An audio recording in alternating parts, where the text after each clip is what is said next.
Hello everyone.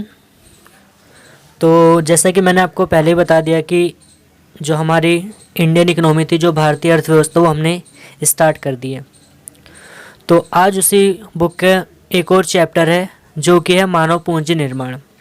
तो chapter start करने से पहले मैं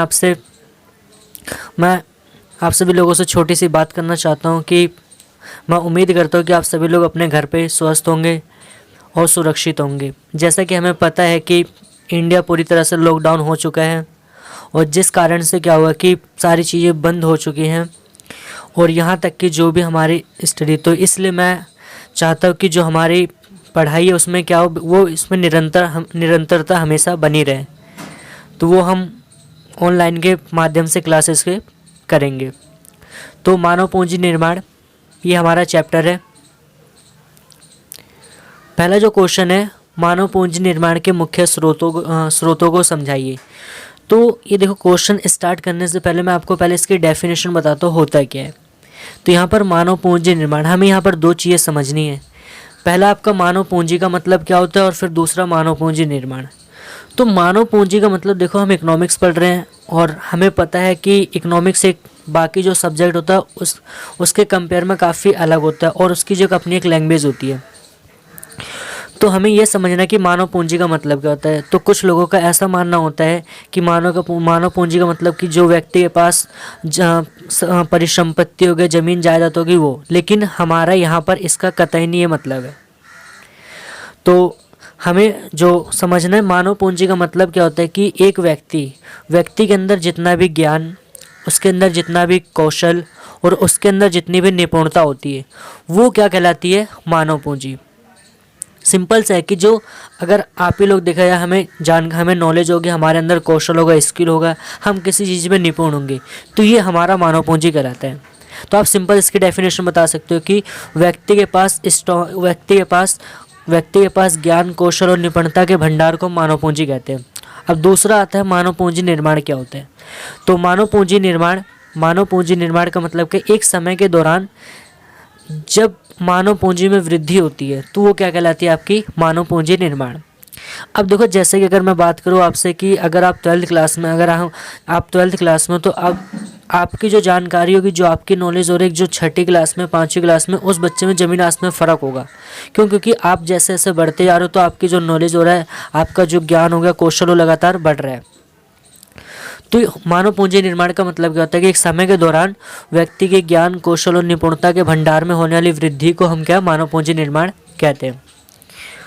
और जो आपका आंसर है, कह रहा मानव पूंजी निर्माण के मुख्य स्रोत। सिंपल सा है कि जो ये मानव पूंजी मतलब जो आपका ज्ञान हो गया, कौशल हो गया, निपुणता हो गई, इसको हम कैसे बढ़ा सकते हैं, उसके क्या क्या स्रोत हैं।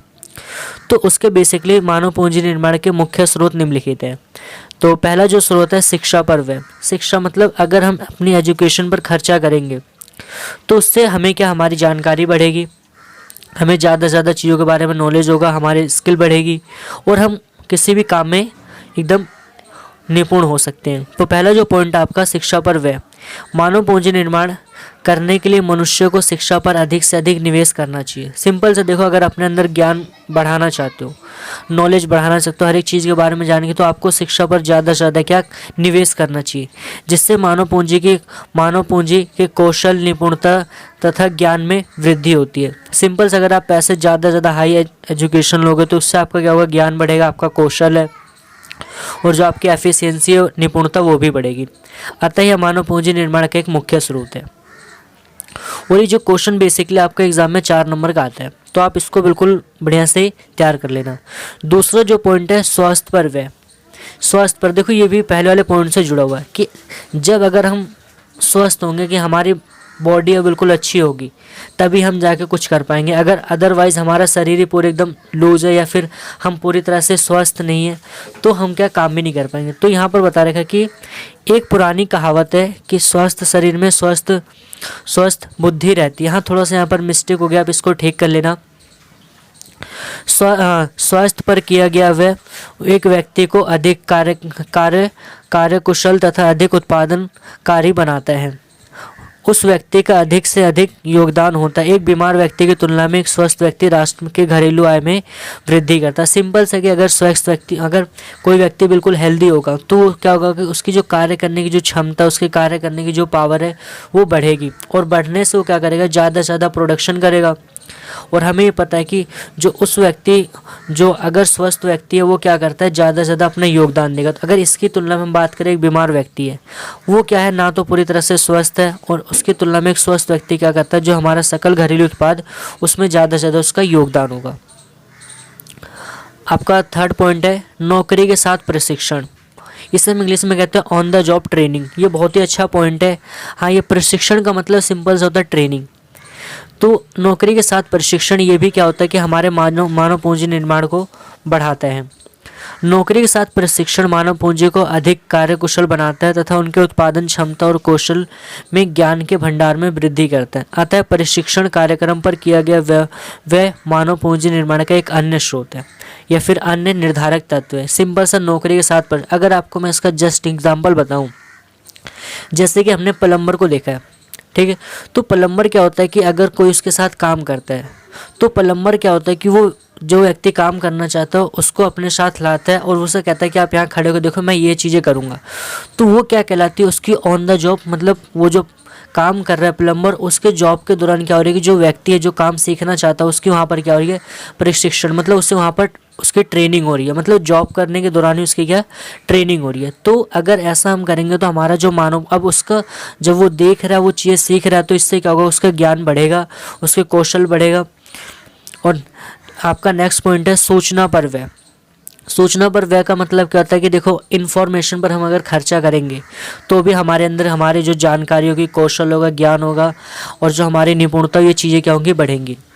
तो नौकरी से संबंधित और नौकरी से जुड़े संस्थाओं की जानकारी प्राप्त करने के लिए किए गए व्यय को सूचना पर व्यय कहते हैं। सिंपल से है कि अगर हमें चीज़ों के बारे में जानकारी रखना, तो हम जैसे साइबर कैफे पे जाते हैं, वहाँ पर जानकारी लेते हैं, या फिर और भी किसी संस्थान में आते हैं, तो उससे क्या होता है कि हम इंफॉर्मेशन को कलेक्ट करने के लिए हम जो खर्चा करते हैं वो हमारा क्या कहलाता है, सूचना पर व्यय।